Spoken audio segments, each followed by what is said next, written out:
अच्छा भाई, आज से हम स्टार्ट कर रहे हैं एंगुलर। किसी को पता है एंगुलर क्या है? अयान। जावास्क्रिप्ट का फ्रेमवर्क। फ्रेमवर्क सही बोला, जावास्क्रिप्ट का नहीं, टाइपस्क्रिप्ट का फ्रेमवर्क कह सकते हो, जावास्क्रिप्ट का framework. What is angular? Misbah, what is angular? Front end user से इंटरेक्ट करती है। लैंग्वेज नहीं कहेंगे, फ्रेमवर्क है। लैंग्वेज नहीं है एंगुलर। अच्छा भाई, आपको ना एक वर्ड सुनने को मिला है अभी अयान साहब से कि एंगुलर जो है वो एक फ्रेमवर्क है। क्या चीज है? फ्रेमवर्क। अब मेरा सवाल है कि हम फ्रेमवर्क्स की डेफिनेशन पहले भी पढ़ चुके हैं, तो कौन मुझे बताएगा कि फ्रेमवर्क क्या होता है? बने बनाए कंपोनेंट्स मिलते हैं और काम को असाइन कर देता है। और लाइब्रेरी कह सकते हो, लेकिन लाइब्रेरी फ्रेमवर्क ज्यादा अप्रोप्रिएट वर्ड है इसके लिए। और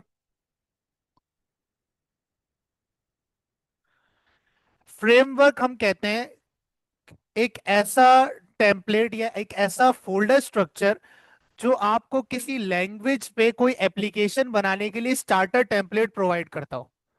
ठीक है। फ्रेमवर्क इटसेल्फ कोई लैंग्वेज नहीं होती, फ्रेमवर्क किसी लैंग्वेज का स्टार्टर टेम्पलेट होता है बस। अच्छा, मिसाल कैसे? पीएचपी की मिसाल लेते हैं। पीएचपी पे अगर एप्लीकेशन बनानी है तो स्क्रैच से एचटी डॉक्स में फोल्डर बनाया, उसके अंदर एसेट्स के फोल्डर्स बनाया, उसके अंदर पेजेस के फोल्डर्स बनाया, उसके अंदर कनेक्शन का फोल्डर बनाया, उसके अंदर एसेट्स का, इमेजेस का, वीडियोस का पूरा फोल्डर स्ट्रक्चर आपको क्या करना पड़ता है? खुद से डिजाइन करना पड़ता है। ये मैन्युअली आप एक फ्रेमवर्क बना रहे हो समझो। एक टेम्पलेट आपने बनाया, क्या? मैन्युअली क्रिएट किया। ठीक है। और अगर कोई आपको एक starter template with libraries, with thousands of libraries and packages जो आपका काम आसान कर देंगे, उस लैंग्वेज पर पहले से बना कर दे दें, तो आप उस मेन चीज पर फोकस कर सकते हो, एप्लीकेशन की लॉजिक को बनाने पर। ठीक है। आपको इस पे फोकस करने की जरूरत नहीं कि यार मुझे फोल्डर्स बनाने पड़ेंगे, मुझे उनके अंदर फाइल्स बनानी पड़ेंगी, मुझे उसके अंदर जो है वो स्टार्ट कैसे करूंगा, प्रोजेक्ट को रन कैसे करूंगा, उसकी बिल्ड कैसे निकालूंगा, उसके अंदर एनिमेशंस कैसे जो है ना इंटीग्रेट करूंगा, उसके अंदर ऑथेंटिकेशन ऑथराइजेशन कैसे कस्टमली करूंगा। इन सब बेसिक चीजों की आपको परवाह करने की जरूरत नहीं होती। आप मेन लॉजिक पे फोकस कर सकते हो, भाई क्रेड कैसे बनाऊंगा, ठीक है, कौन सी फाइल कहाँ रखूंगा, कौन सा कंपोनेंट कैसे यूज करूंगा, कौन सा मॉड्यूल कब आएगा, डेटा कब आएगा, कब जाएगा, किस तरह से उसको फिल्टर करूंगा, वैलिडेट करूंगा। इन सारी मेन चीजों पर आप फोकस कर सकते हो यूजिंग द फ्रेमवर्क।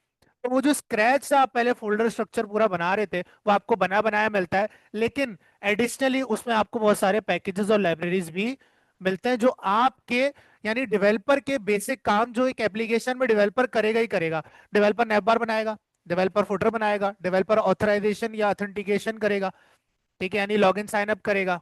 बेसिक चीज है, हर एप्लीकेशन में मोस्टली पाई जाती है।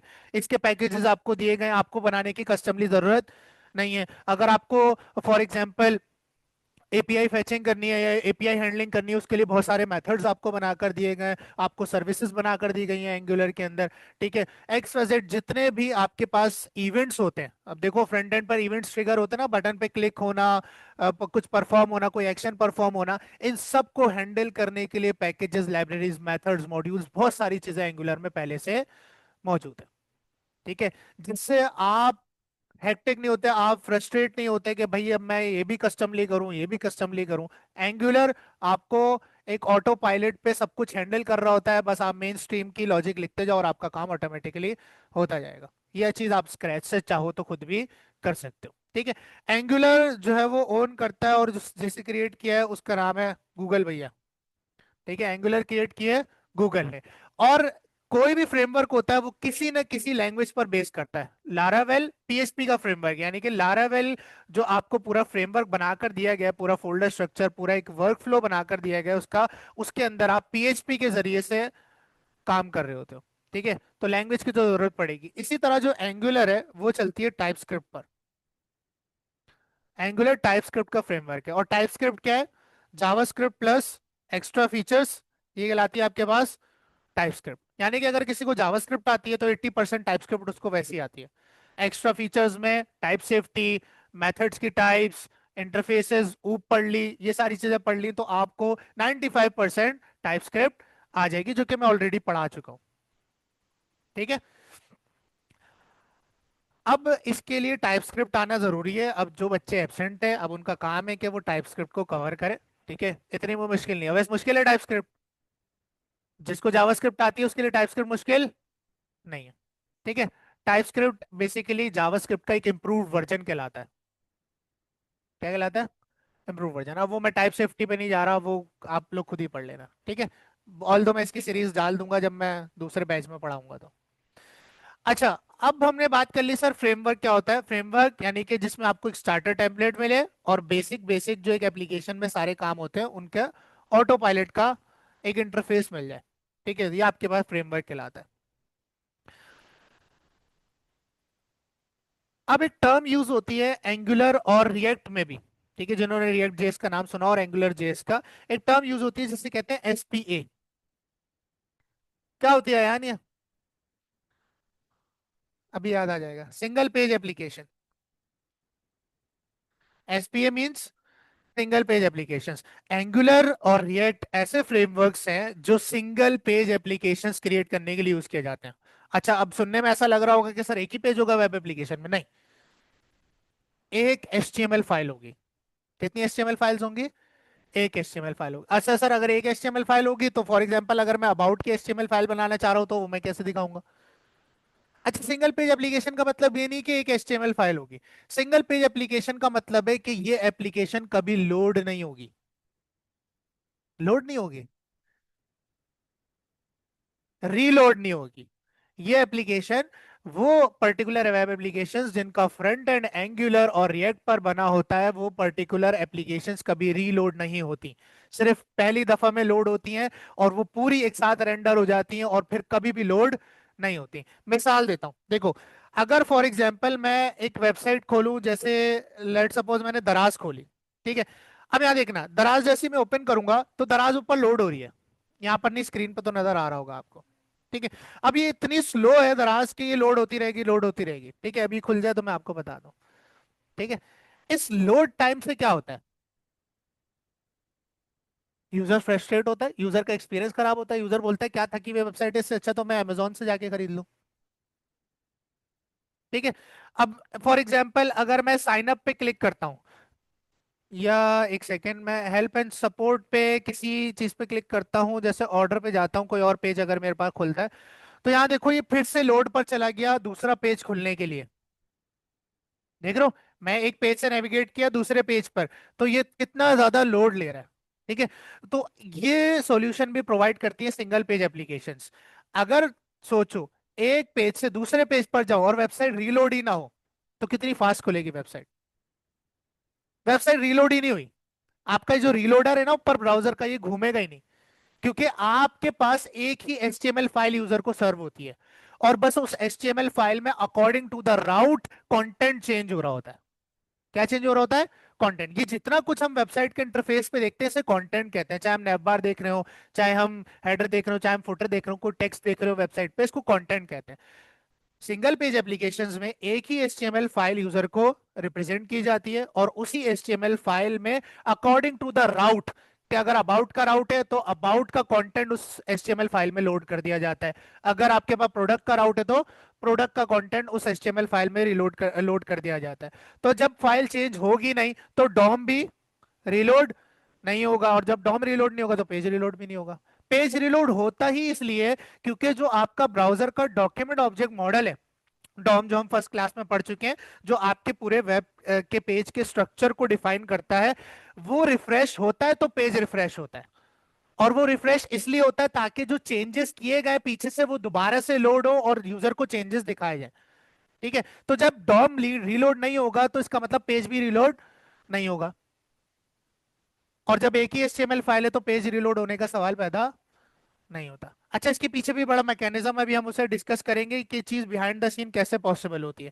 अब इसी में अगर आप यूट्यूब पे चले जाओ ना, अगर आप यूट्यूब पे चले जाओ, देखो यूट्यूब एक दफा लोड हुआ, लोड होकर रेंडर हो गया, हो गया रेंडर।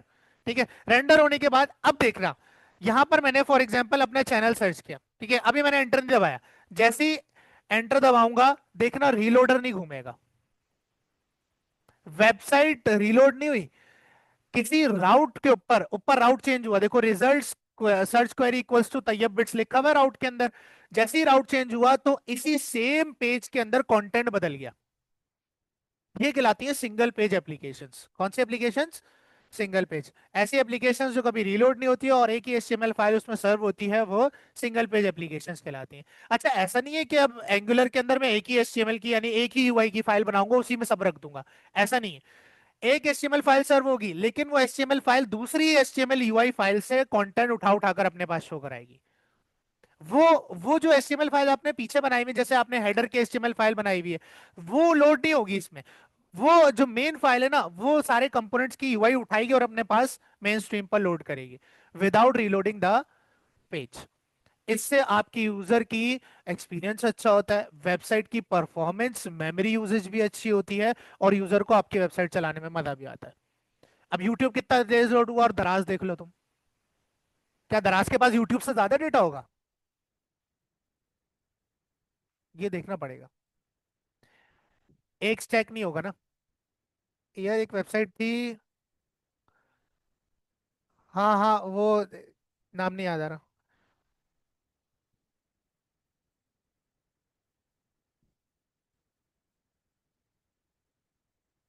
ये रहा वेबलाइजर, या बिल्ड विथ से भी चेक हो सकता है।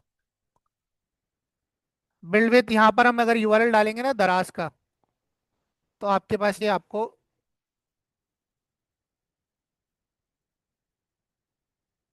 स्टैक बता देता है। वैसे तो इसके पीछे बहुत लेयर्स होंगी, डायरेक्टली स्टैक ये बताएगा नहीं। चिकन,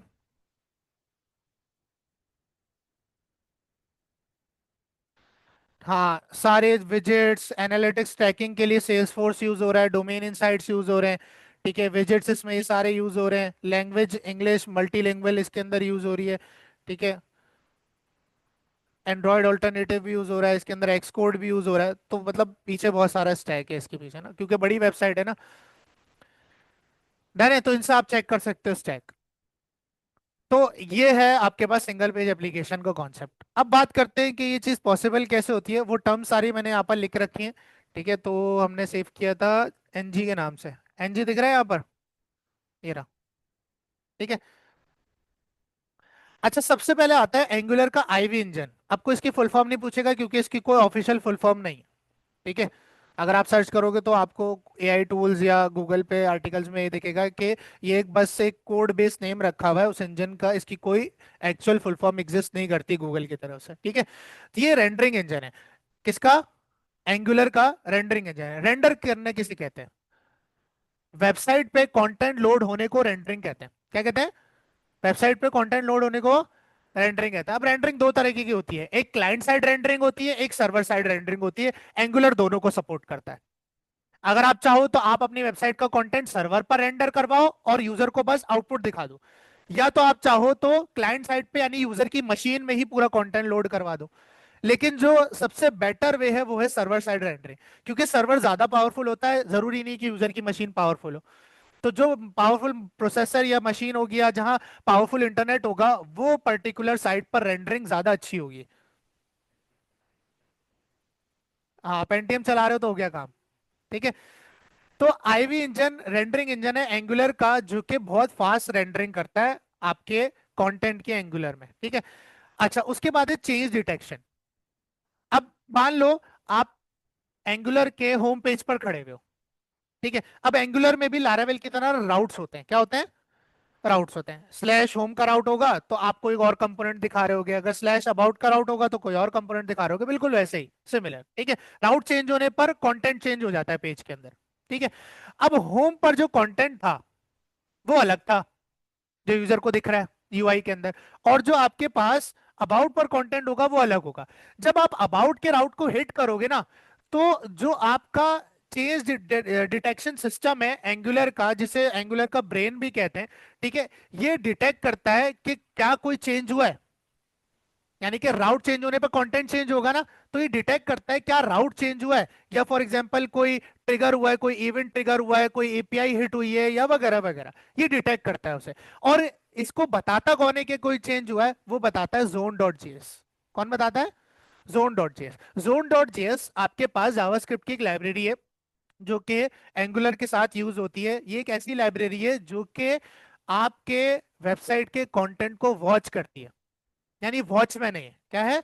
वॉचमैन है। कोई भी तब्दीली होगी ये वॉचमैन फौरन चेंज डिटेक्शन सिस्टम को बता देगा भाई ये तब्दीली हुई है। और चेंज डिटेक्शन सिस्टम फिर आपके इंक्रीमेंटल डॉम को जो है ना इशारा देता है। ठीक है? किसको? Incremental Dom. अब रिएक्ट है ना, रिएक्ट के अंदर यूज होता है वर्चुअल डॉम। वर्चुअल डॉम क्या होता है? वर्चुअल डॉम एक ओरिजिनल डॉम की कॉपी होती है। क्या होती है?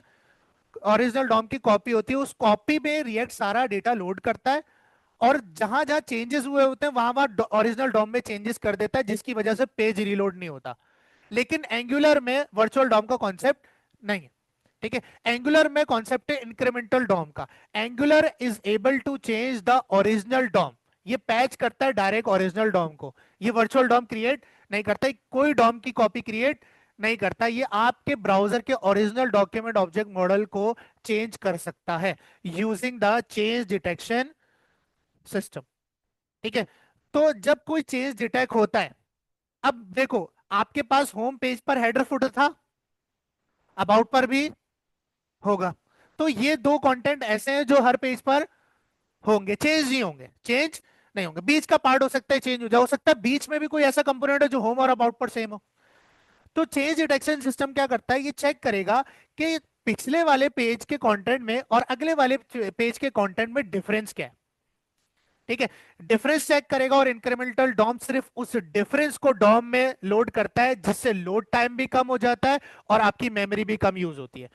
जब आपका पहले वाला कंपोनेंट पहले से लोड था, अब वो दूसरे वाले अब जब आप राउट पर गए, अबाउट पर, तो जब आपके पास अबाउट खुलेगा तो उसमें भी हेडर फुटर होगा। हेडर फुटर ऑलरेडी होम में लोड हो चुका था, तो हेडर फुटर दोबारा अबाउट में लोड नहीं होगा। तो इससे आपका लोड टाइम, आपकी मेमोरी कंजप्शन भी कम होती है। इतनी माइनर डिटेल्स पर भी एंगुलर फोकस करता है। एंगुलर कहता है एक दफा हेडर जब होम में लोड हो गया और अब आप अबाउट पर जा रहे हो, जब होम में लोड हो गया तो अबाउट पर दोबारा क्यों लोड कर रहे हो? उसे वही रखो ना। दोबारा लोड करने की उसे जरूरत, दोबारा क्यों रेंडर करूं मैं? सिर्फ वो रेंडर करूंगा जो चेंजेस हैं। तो इंक्रीमेंटल डॉम क्या करता है? एफिशिएंट अपडेट्स करता है। यानी कि सिर्फ उतना ही पार्ट यूआई के अंदर चेंज करता है जो कि पिछले यूआई से अलग था। अरे तो फिर भी अपडेट तो करेगा ना डॉम में। एक दफा रेंडर हो गया, जब पेज आपके पास अराउट चेंज करोगे तो जब तक डॉम की यूआई में चेंज नहीं होगा तो इंटरफेस पे कैसे चेंज होगा? वो तो बैक पे लोड करके रख लेता है ना वो। जब तक देखो, आपको वेबसाइट के इंटरफेस पर वही कुछ दिखता है जो उस वक्त उस पॉइंट पर डॉम के अंदर होता है। तो डॉम के अंदर अगर सारा लोड हो जाएगा तो सारे एक साथ दिख जाएगा ना। हाँ, यूजर डॉम और सर्वर होता है। ठीक है? तो इंक्रीमेंटल डॉम एफिशिएंट अपडेट्स करता है अकॉर्डिंग टू द राउट्स। सिर्फ उतना ही कंटेंट रिलोड करता है या उतना ही कंटेंट चेंज करता है डॉम के अंदर जितनी जरूरत होती है या जो डिफरेंस होता है। ठीक है? पूरी पूरी रेंडरिंग दोबारा नहीं करता। वेब एप्लीकेशंस बनाने के लिए यूज की जाती है सिर्फ। नहीं, किसी भी तरह की वेबसाइट बना, किसी भी तरह की वेबसाइट बना सकते हो। ठीक है? अच्छा, अब इसके अंदर ना एक परफॉर्मेंस बूस्ट इंजन होता है जिसे कहते हैं एओटी, अहेड ऑफ टाइम।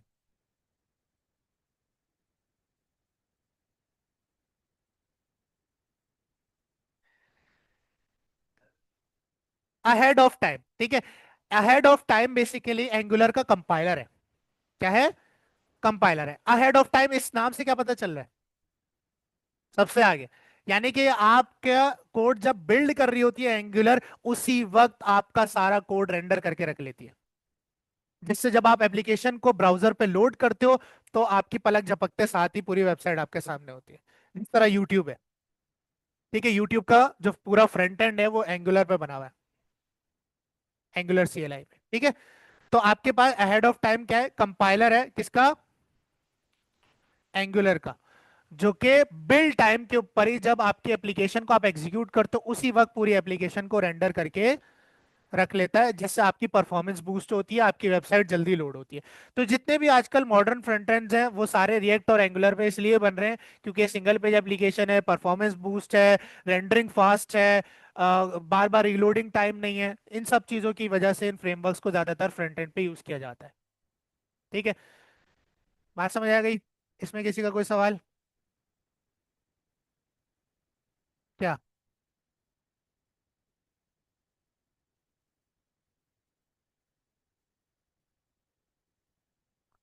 आप आपको अगर सिर्फ यूआई बनानी है तब भी आप एंगुलर पे बना सकते हो, आपको पूरी वेब एप्लीकेशन बनानी है आप तब भी एंगुलर पे बना सकते हो, अगर आपको लारावेल या डॉट नेट में एपीआईज बनाकर एंगुलर में कंज्यूम करनी है आप तब भी कर सकते हो।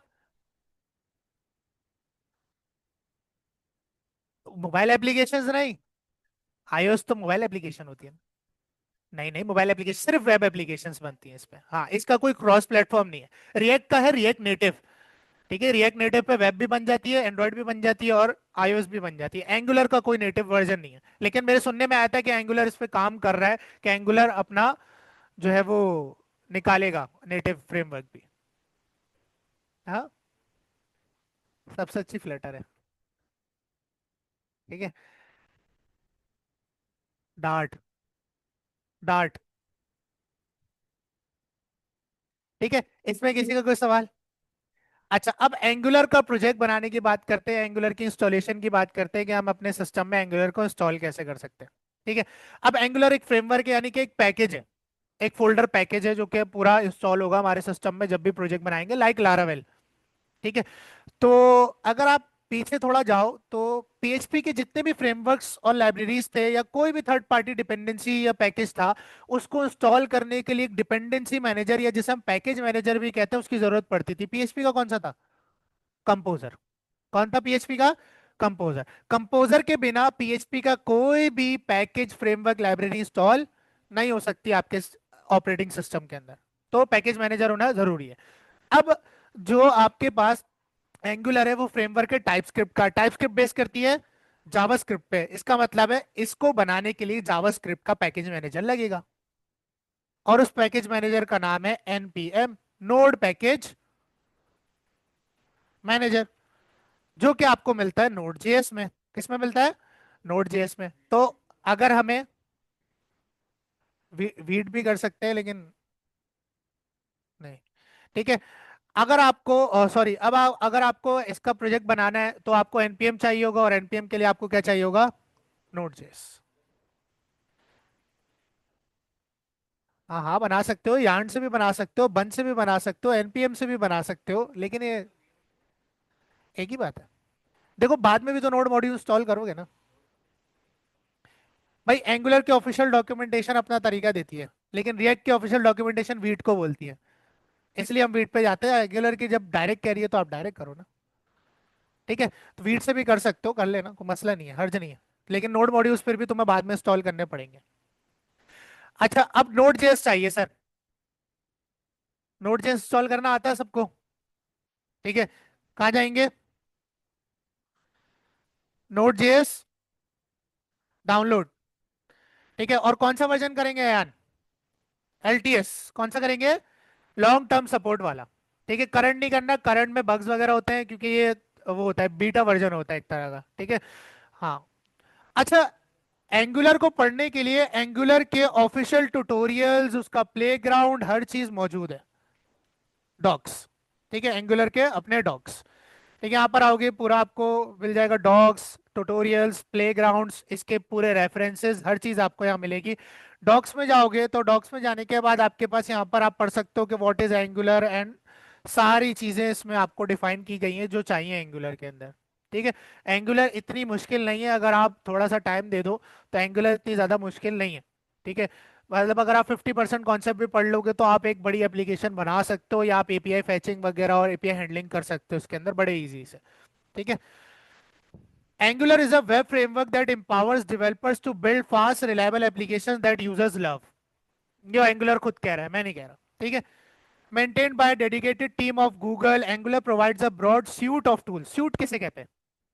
बंडल को किसे कहते हैं? बंडल को। Bundle of tools, APIs and libraries to simplify streamline your development workflow. Authentication के लिए आपको लाइब्रेरीज मिल जाती हैं, सर्चिंग के लिए और सो ऑन, बहुत सारी चीजें। ठीक है। वैलिडेशन के लिए आपको बहुत सारे मेथड्स मिल जाते हैं।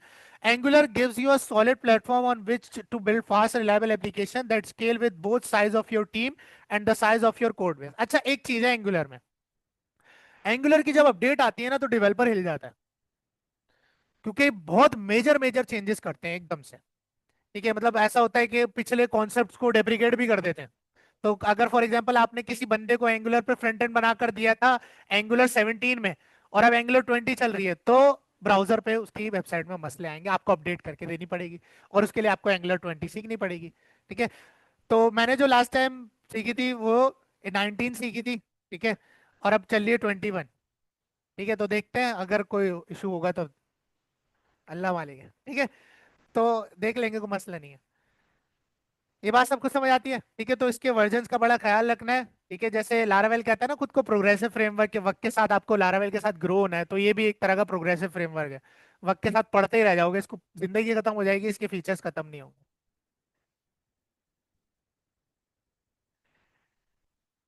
ठीक है, तो ये सारी चीजें हैं। अच्छा, ये सारे कॉन्सेप्ट हम पढ़ेंगे, angular signals, component, server side rendering, routing वगैरह।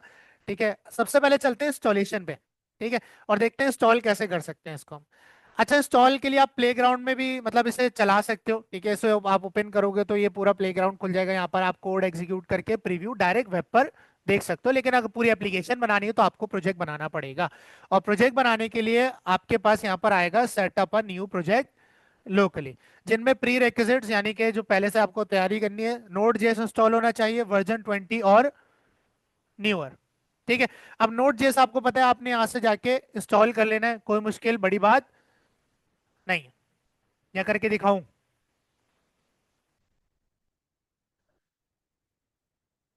ओवरराइट हो जाता है ना वर्जन। ठीक है, तो नोड जेएस का सेटअप इंस्टॉल हो चुका है, रन करते हैं। नेक्स्ट, लाइसेंस एग्रीमेंट एक्सेप्ट करेंगे, नेक्स्ट नेक्स्ट नेक्स्ट, और कुछ भी नहीं करना, और बस इंस्टॉल पे क्लिक कर देना है। ठीक है, तो आपका इंस्टॉल हो जाएगा। अच्छा, ये बड़ा मसला आता है, आप नोड जेएस करने के बाद भी जब आप सीएमडी या किसी भी टर्मिनल में नोड का वर्जन चेक करते हो तो वो कहता है नोड इज नॉट डिफाइंड या नोड इज नॉट फाउंड। ठीक है, वो मसला आता है कि जो नोड का पाथ होता है वो आपके इन्वायरमेंट वेरिएबल्स में सेट नहीं होता, वो भी बता देता हूँ कैसे होता है।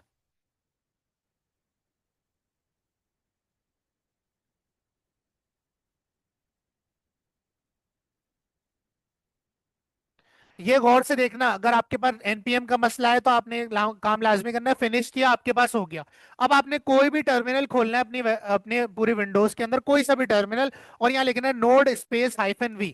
एंटर करेंगे तो आपके पास वर्जन बता देगा आपको नोड का 24.14, और एंगुलर के लिए 20 चाहिए था, तो मैं बहुत आगे हूँ। ठीक है, अच्छा, अगर आपके पास एरर आ जाता है कि भाई वो कहता है नोड नॉट फाउंड, ठीक है, तो फिर आपने क्या करना है, आपने स्टार्ट दबाना है, और यहाँ पर लिखना है env। क्या लिखना है? env। यहाँ पर आएगा edit the system environment variables, इस पर क्लिक करना है। इस पर क्लिक करने के बाद नीचे बटन दिखेगा एनवायरनमेंट वेरिएबल्स का, किसका? ठीक है, इसको ओपन करने के बाद आपके पास दो टाइप के वेरिएबल्स होते हैं, एक होते हैं यूजर वेरिएबल्स फॉर इंस्ट्रक्टर, या आपके यूजर का नाम आएगा इंस्ट्रक्टर की जगह पर, और एक होते हैं सिस्टम वेरिएबल्स। इन दोनों के पाथ को ओपन करना है आपने, किसको ओपन करना है? पहले आपने यूजर वाले का पाथ को ओपन करना है, और यहां पर आपने देखना है कुछ इस तरह का पाथ आपके पास होना चाहिए कि आपका यूजर्स के फोल्डर के अंदर आपके यूजर का नाम, उसके बाद app data slash roaming slash NPM, sorry back slashes हैं। ठीक है, अगर ये पाथ आपके एनवायरमेंट वेरिएबल्स में नहीं है तो नोड आपका वर्क नहीं करेगा, और सेम टाइप स्क्रिप्ट भी वर्क नहीं करेगी फिर आपकी। ठीक है, पहले भी मैं आपको करके दिखा चुका हूँ, जो यहाँ बैठे हुए थे शयान, याद है? ठीक है, तो ये होना चाहिए। अच्छा, इसको निकालोगे कैसे अगर फॉर एग्जांपल नहीं हो? अगर मैं इसे डिलीट कर दूं, ठीक है, ओके किया, इस इधर भी आते हैं और इसके पाथ से भी डिलीट कर देते हैं। यहाँ पर भी आपको पाथ मिलेगा, ये रहा। ठीक है, इधर भी होगा आपके पास एनपीएम, देखो नजर आ रहा है?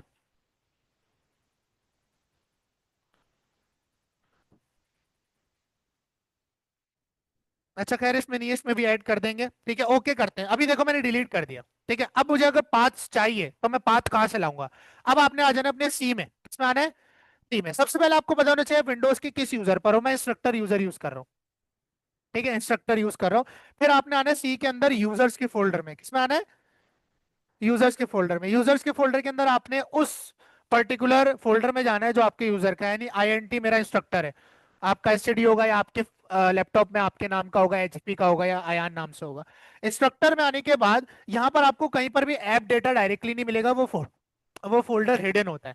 तो आपने फिर ऊपर पाथ पर क्लिक करना है, और यहाँ बैक स्लैश डालना है। क्या डालना है? बैक स्लैश क्या आएगा, और आपने यहाँ लिखना है ऐप डेटा। क्या लिखना है? ऐप डेटा, और एंटर करोगे तो आप ऐप डेटा के अंदर आ जाओगे। उसके बाद आपने रोमिंग में जाना है। कहाँ जाना है? रोमिंग में। रोमिंग में जाने के बाद आपको यहाँ पर फोल्डर मिलेगा एनपीएम का। किसका? किसका? एनपीएम। एनपीएम में आने के बाद ये जो फोल्डर का पाथ है ये आपने ऊपर से उठा लेना है, ये रहा ऊपर, वही वाला पाथ है देखो, app data slash roaming slash NPM. अगर ये ईएनवी में नहीं होगा तो आपका नोड जेएस काम नहीं करेगा, कुछ भी नहीं कर पाओगे आप, ठीक है। फिर आपने ईएनवी खोलना है। ईएनवी खोलने के बाद आपने एनवायरमेंट वेरिएबल्स में जाना है, पाथ में जाना है, और यहाँ पर न्यू पर क्लिक करना है। न्यू पर क्लिक करने के बाद इसे पेस्ट करना है, एंटर कर देना है, ठीक है। फिर आपने ओके प्रेस कर देना है। सिमिलरली आपने सिस्टम के पाथ में जाना है, फिर से न्यू पर क्लिक करना है, और यहाँ पर आपने पेस्ट करके एंटर कर देना है। अब आपका पाथ सेट हो चुका है, और आपका नोड जेएस या एनपीएम या एनपीएक्स जो भी यूज करना चाहो आप पूरे ग्लोबली सिस्टम में इस यूजर के कर सकते हो, ठीक है। तो आपके पास नोड का वर्जन आ गया। अच्छा भाई, प्री रेक्विजिट्स होगा भाई, आगे बताओ। टेक्स्ट एडिटर चाहिए, यानी कि जिसमें कोड लिखेंगे, वीएस कोड रिकमेंड कर रहा है जो कि हमारे पास इंस्टॉल्ड है। अगर आपके पास नहीं है तो आप इसे ओपन करके इंस्टॉल कर सकते हैं, ठीक है, कोई बड़ी बात नहीं है। उसके बाद टर्मिनल चाहिए होगा। टर्मिनल बहुत सारे हैं हमारे पास, हमारे को मसला नहीं है। हमारे पास जो है वो सीएम कमांड प्रॉम्प्ट भी है, सीएमडी भी है हमारे पास, पावर शेल भी है हमारे पास, गिट बैश भी है, ठीक है।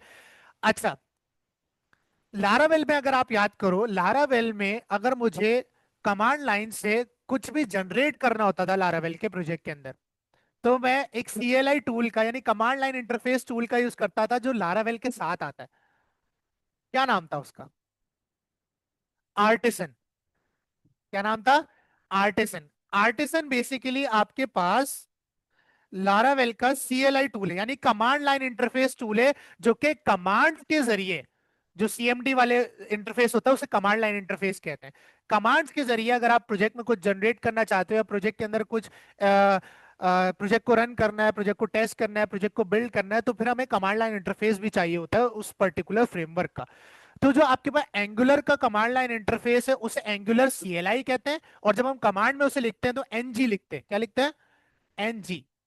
सीएलआई में एंगुलर सीएलआई को एनजी कहा जाता है। क्या कहा जाता है? लेकिन उसका नाम क्या है? एंगुलर सीएलआई, यानी कि एंगुलर का कमांड लाइन इंटरफेस जिसका नाम है एनजी। एनजी यानी एंगुलर। सही है ना? ठीक है। तो आपको ये पता होना चाहिए, और ये आपके पास ऑटोमेटिकली जब आप अपना प्रोजेक्ट बनाओगे, जैसे आर्टिसन को अलग से इंस्टॉल करना नहीं पड़ता था, फ्रेमवर्क के साथ आ जाता पैकेज के अंदर, इसी तरह जब एंगुलर इंस्टॉल करोगे तो आपके पास ऑटोमेटिकली डाउनलोड हो जाएगा, ठीक है। अच्छा, उसके बाद आपके पास है कि भाई आप एंगुलर को, यानी एंगुलर का कमांड लाइन इंटरफेस जो है वो इंस्टॉल करोगे एक बार सेटअप करने के लिए अपने सिस्टम में ग्लोबली।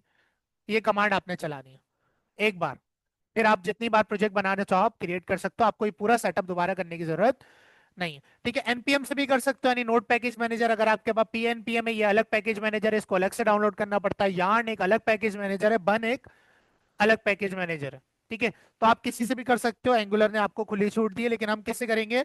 एनपीएम, क्योंकि हम नोड जेएस का यूज कर रहे हैं। तो आपने कोई भी टर्मिनल खोल लेना है अपनी विंडोज के अंदर, गिट बैश खोल लो या XYZ कोई भी, और यहाँ पर आपने अपनी एंगुलर सीएलआई को इंस्टॉल कर लेना है। कमांड क्या है? NPM install -G। -G का मतलब है फ्लैग है, यानी ग्लोबली इंस्टॉल करेगा तमाम यूजर्स के लिए, ठीक है। और यहाँ लिखना है आपने @angular/CLI। ये कमांड है एंगुलर का कमांड लाइन इंटरफेस और एंगुलर को ग्लोबली इंस्टॉल करने के, ठीक है। एंटर करोगे, थोड़ी देर लोड होगा, टाइम भी ले सकता है, ठीक है, और आपके पास आपकी एंगुलर इंस्टॉल हो जाएगी। ये कमांड यहाँ पर है, जिसको याद ना रहे वो यहाँ से देख सकता है, ठीक है। जब तक पॉज कर देते हैं। तो एंगुलर सीएलआई इंस्टॉल हो चुकी है, ठीक है। अच्छा, ये एनपीएम की अपडेट भी मांग रहा है कि भाई आप एनपीएम का वर्जन अपडेट कर लो, तो ये कमांड आपको इसने दी है, इसी को कॉपी करो और इधर ही पेस्ट कर दो। कॉपी नहीं हो रही इसमें? अच्छा हाँ, छोड़ो फिर, ठीक है, इसे हम कर देते हैं कट, ठीक है। और हमारी एंगुलर सीएलआई इंस्टॉल हो चुकी है। अच्छा, कैसे चेक करेंगे कि एंगुलर सीएलआई इंस्टॉल हो चुकी है? टर्मिनल बंद करके दोबारा टर्मिनल खोलना है कोई सा भी, और यहाँ पर लिखना है एनजी वर्जन। क्या लिखना है? क्योंकि सीएलआई को क्या कहेंगे एंगुलर में? एनजी, ठीक है। जैसे ही आप ये करोगे तो आपके पास कुछ इस तरह का इंटरफेस आ जाएगा। अगर ना आए तो इसका मतलब आपकी एंगुलर इंस्टॉल नहीं हुई, ठीक है। एंगुलर का आपको सीएलआई का वर्जन दिखा रहा है, नोड जेएस का वर्जन, उसके पैकेज मैनेजर एनपीएम का, और आपके ऑपरेटिंग सिस्टम की बिट्स शो कर रहा है ये, ठीक है, अब आप एंगुलर को इस्तेमाल कर सकते हो। ये एक दफा का सेटअप है, नोड जेएस, वीएस कोड और एंगुलर सीएलआई को ग्लोबली इंस्टॉल कर लेना है। ठीक है, अब आपने प्रोजेक्ट बनाना है। क्या करना है? अब प्रोजेक्ट लारावेल की तरह इसका कहीं भी क्रिएट कर सकते हैं डायरेक्ट टर्मिनल से। ठीक है, तो यहाँ पर एक काम करता हूँ, मैं एक फोल्डर बना लेता हूँ एनजी के नाम से। ठीक है, और इसे अपने वीएस कोड में ओपन कर लेते हैं। आप चाहो तो यहाँ पर डायरेक्ट ओपन कर लो टर्मिनल। ठीक है, या वीएस कोड से आप ओपन कर लो, कोई मसला नहीं है। ठीक है, तो यहाँ पर हम लोग एनजी के अंदर एक प्रोजेक्ट क्रिएट करेंगे अपना गेट बैश की मदद से। अच्छा, अब नीचे आते हैं, देखो क्रिएटिंग अ प्रोजेक्ट, इसकी कमांड क्या है? एनजी न्यू प्रोजेक्ट का नाम, बस इतना लिखने से लारावेल में कंपोजर क्रिएट प्रोजेक्ट वो सब लिखते थे, इसमें क्या लिखना है? खाली एनजी न्यू और प्रोजेक्ट का नाम, और आपका पूरा पैकेज इंस्टॉल एंगुलर का हो जाएगा। ठीक है, तो यहाँ लिखेंगे एनजी न्यू माई ऐप। ठीक है, अच्छा, अब कुछ सवाल करेगा। सबसे पहले ये आपकी स्टाइल शीट लैंग्वेज पूछता है, आप सीएसएस यूज करोगे, टेलविंड, सैस या इंटेंडेड यूज करोगे। ठीक है, तो आप यहाँ पर इसे बता सकते हो। ये क्या करेगा, अगर आप टेलविंड करोगे ना तो टेलविंड को आपको हाथ के हाथ कॉन्फ़िगर करके भी देगा। ठीक है, तो आसानी बहुत है इसके अंदर, लेकिन अभी फिलहाल मैं सीएसएस पे जा रहा हूँ। अच्छा, अब ये पूछ रहा है do you want to enable server side rendering and static side rendering. तो अभी फिलहाल के लिए मैं एसएसआर और एसएसडी का इस्तेमाल नहीं कर रहा, तो यहाँ पर मैं एन लिख कर एंटर करूंगा, नो। अच्छा, एक चीज और यहाँ पर मैं बता दूं कि एंगुलर सीएलआई के अंदर आप पूरा का पूरा एआई एजेंट भी साथ में इंस्टॉल कर सकते हो। ठीक है, चाहे वो क्लॉड हो, कर्सर हो, जेमिनाई हो, गिटअप को पायलट हो या जेट ब्रेन्स है। ठीक है, तो आप क्लॉड वगैरह कर सकते हो, लेकिन अभी फिलहाल के लिए मैं नन कर रहा हूँ क्योंकि इंस्टॉल होने में टाइम लेगा कर। नहीं नहीं नहीं। ठीक है, अभी फिलहाल के लिए मैं नन कर रहा हूँ क्योंकि इसमें भी अभी टाइम लेगा काफी। ठीक है, तो अब ये इंस्टॉल हो रहा है नीचे,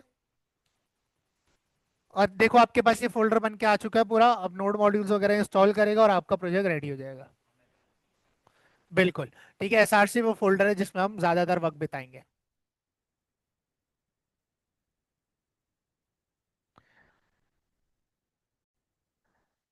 अच्छा, तो आपके पास आपका जो प्रोजेक्ट है वो पूरी तरह से इंस्टॉल हो चुका है। अब इसके अंदर काफी ज्यादा फोल्डर्स हैं। ठीक है, सबसे पहले जो फोल्डर है ये अगली क्लास में समझाऊँ ये।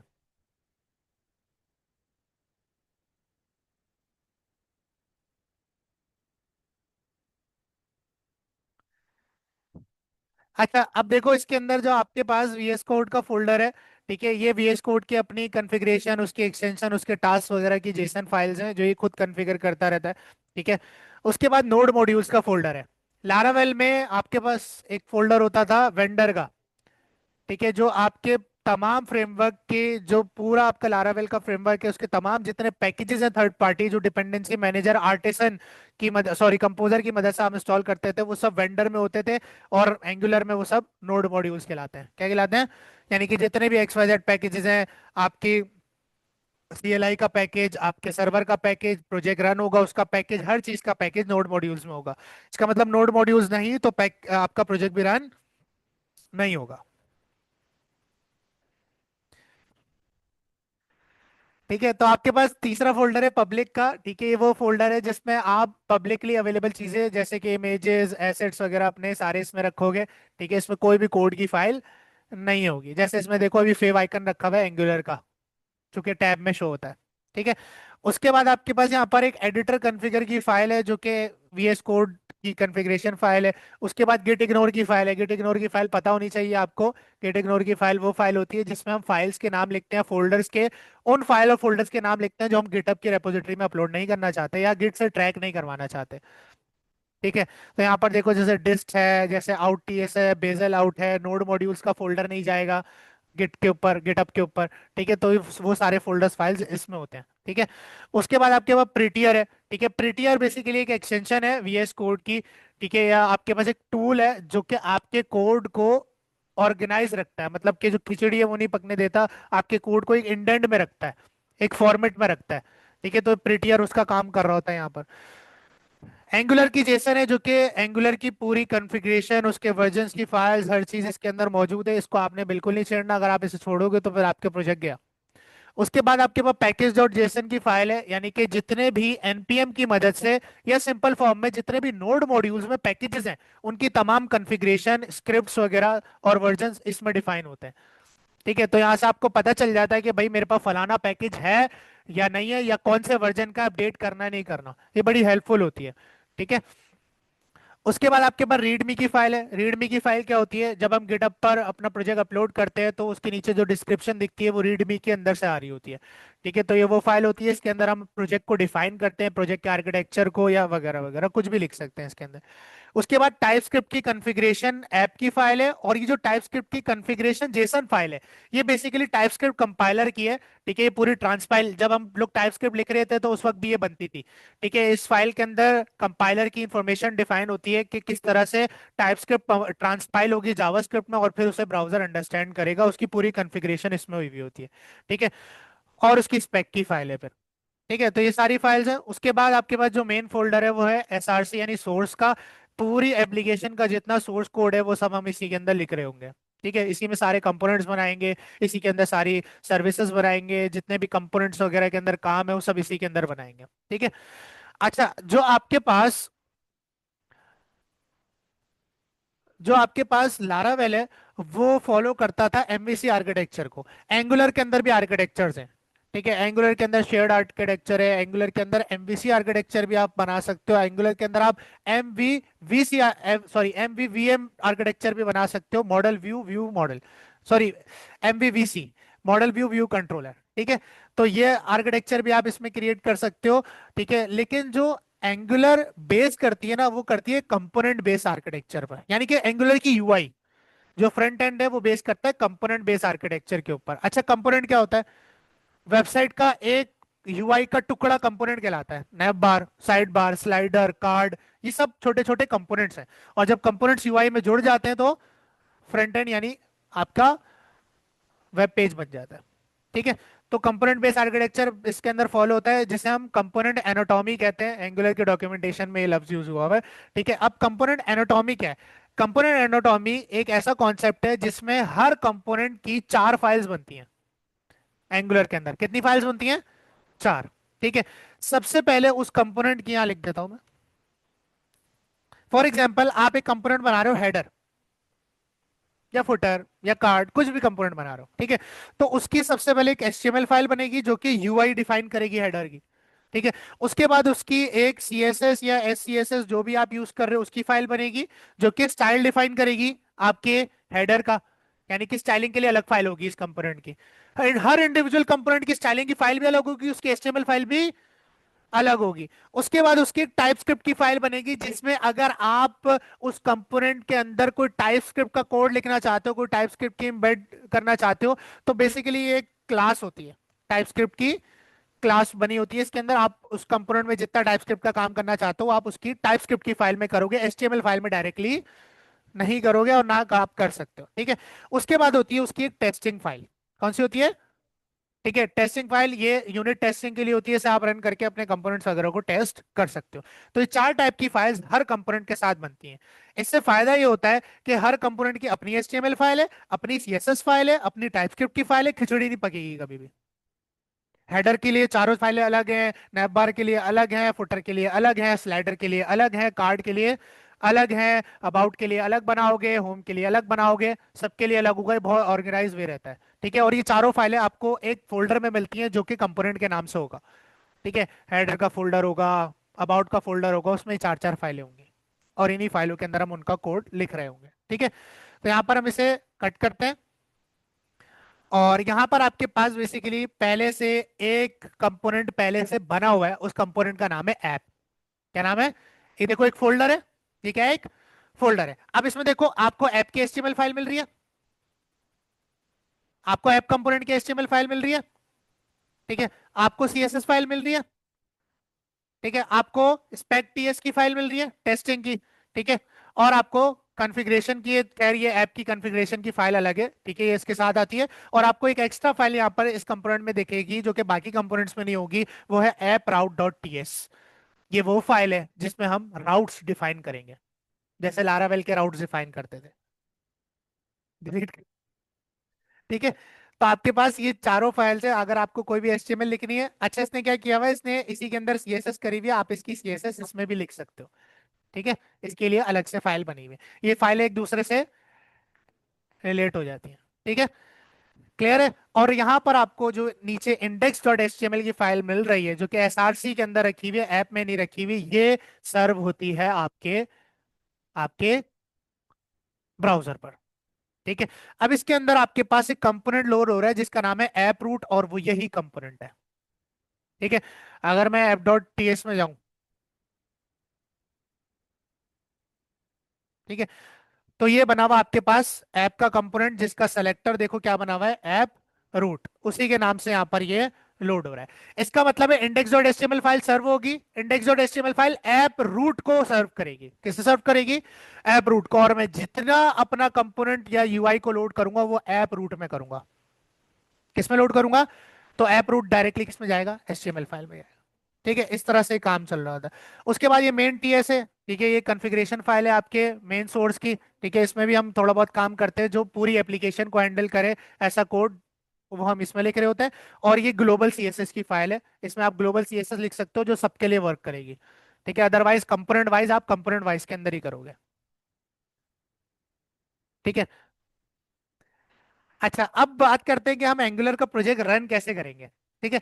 अब रन करने के दो तरीके हैं, एक आप डायरेक्ट जो कमांड लाइन इंटरफेस है एनजी उसके जरिए कर सकते हो, और दूसरा इसकी स्क्रिप्ट्स भी बनी होती हैं। क्या बनी होती हैं? स्क्रिप्ट। स्क्रिप्ट की मदद से आप एनपीएम से रन कर सकते हो, और आप डायरेक्ट एंगुलर एनजी से भी कर सकते हो। ठीक है। अगर आप डायरेक्ट एंगुलर सीएलआई से करोगे तो आप लिखोगे एनजी सर्व। क्या मेरे पास चल जाएगा?